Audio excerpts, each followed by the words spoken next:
Welcome everyone. This is session 7. Hard to believe, lucky 7. We have our mantra, do no harm. No harm to others, no harm to ourselves.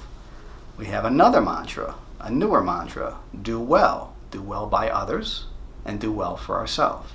We also have a commitment that we want to keep actually perpetually, but if you do it for 21 days, it just gets easier and easier. It becomes a modified and therefore new behavior. And the commitment is to follow the mantras. Okay. This session we're going to talk about specific behavior because it's good to have concepts, but ultimately you want to see them being applied. And we're also going to name these behaviors. So this session and subsequent sessions will give you examples of specific behaviors. And we'll tell you what's good, what's bad, and you can compare and contrast the difference and see how the favorable behavior is really the optimal behavior. Okay. In these examples, we're going to be using the term friend for, it could be a family member, it could be a business associate, it could be a very good friend. It's anybody who really has a significant part in your life, or at least a part where it's recurring. Okay? Somebody that you would have an allegiance to. And remember the word allegiance, I'll be using that a lot. Okay. So in general, friend. So here the first example is, and I'm going to title this, by the way, support the stranger who is the perpetrator and throw your friend under the bus. Well, that pretty much tells you everything. You would be amazed how many people do this instinctively. So let me give you an example, specific examples, and you'll see what I'm referring to. Okay. You go out on a date, and the date shows up late, first date. And you tell your friend she came late. And the first thing the friend says to you, what time did you show up? What do you mean, what time did I show up? This person who you don't know, you know me, you are my friend, you are immediately defending this person who showed up late. The better response for the friend is, she showed up late. How late was she? And how'd that make you feel? And are you going to see her again? You immediately align yourself with your friend.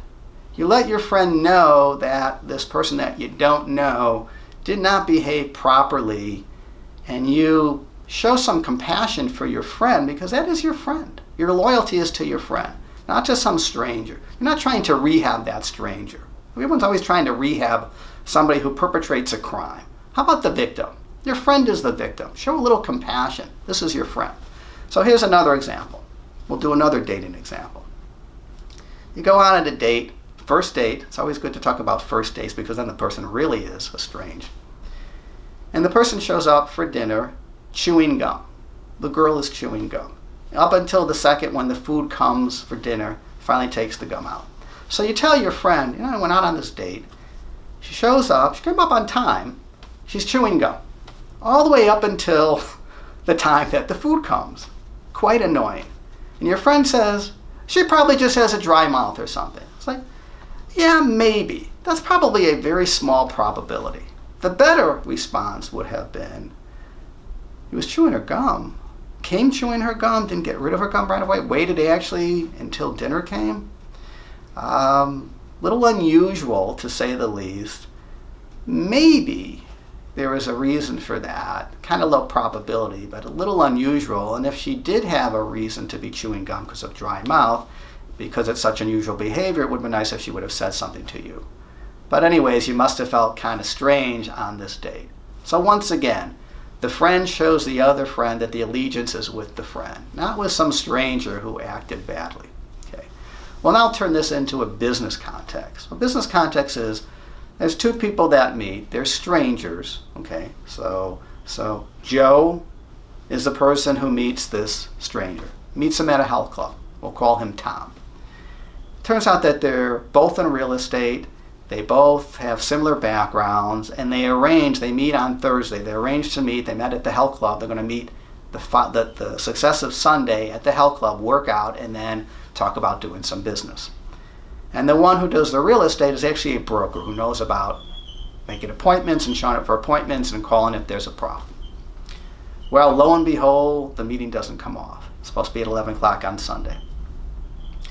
The guy who's supposed to meet the stranger doesn't call.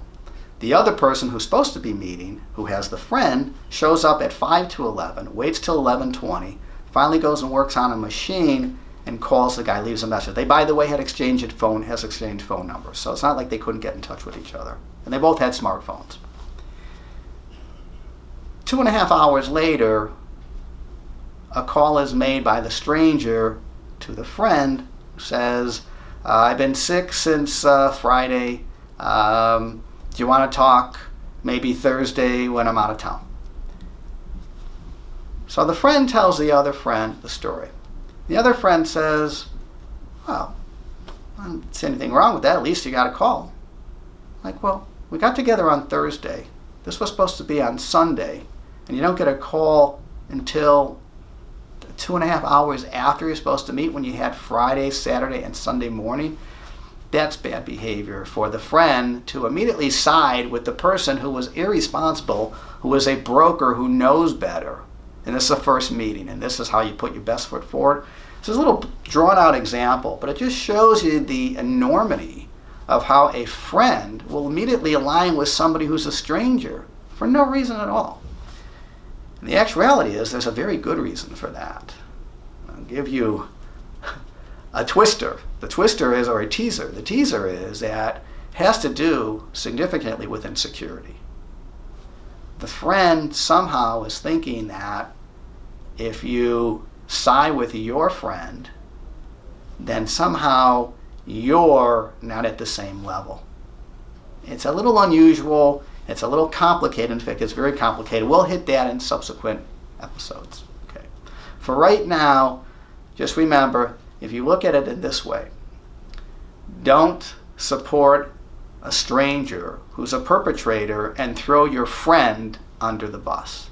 Not a real definition of a friend. And we'll get to a pure definition of a friend in subsequent sessions as well. So for now, next time we'll have more examples. We'll have another behavior, which is a very common behavior, and we'll give you some more examples on that.